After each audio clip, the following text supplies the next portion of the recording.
म म बालेन्द्र शाह नेपालको सार्वभौम सत्ता र राजकीय सत्ता नेपालको सार्वभौम सत्ता र राजकीय सत्ता नेपाली जनतामा निहित रहेको नेपाली जनतामा निहित रहेको नेपालको संविधानप्रति नेपालको संविधानप्रति पूर्ण वफादार रही सत्यनिष्ठापूर्वक प्रतिज्ञा गर्दै सत्यनिष्ठापूर्वक प्रतिज्ञा गर्दै ईश्वरको देश र जनताको नाममा ईश्वर देश र जनताको नाममा शपथ लिन्छु कि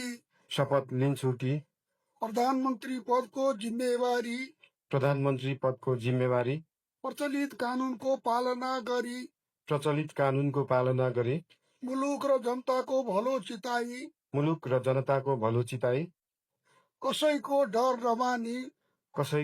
नमानी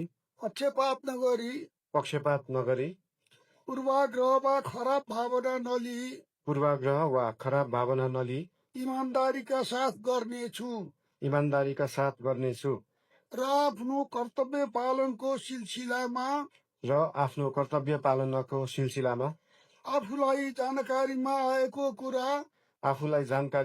कुरा म पदमा बहाल रहँदा वा नरहँदा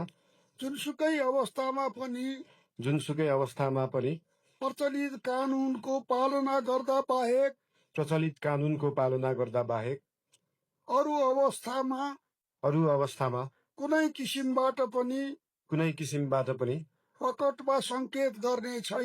प्रकट वा संकेत गर्ने छैन। धन्यवाद। यसपछि नवनियुक्त सम्माननीय प्रधानमन्त्रीज्यूलाई आफ्नो आसनमा रही शपथ पत्रमा हस्ताक्षर गरिदिन अनुरोध गर्दछु।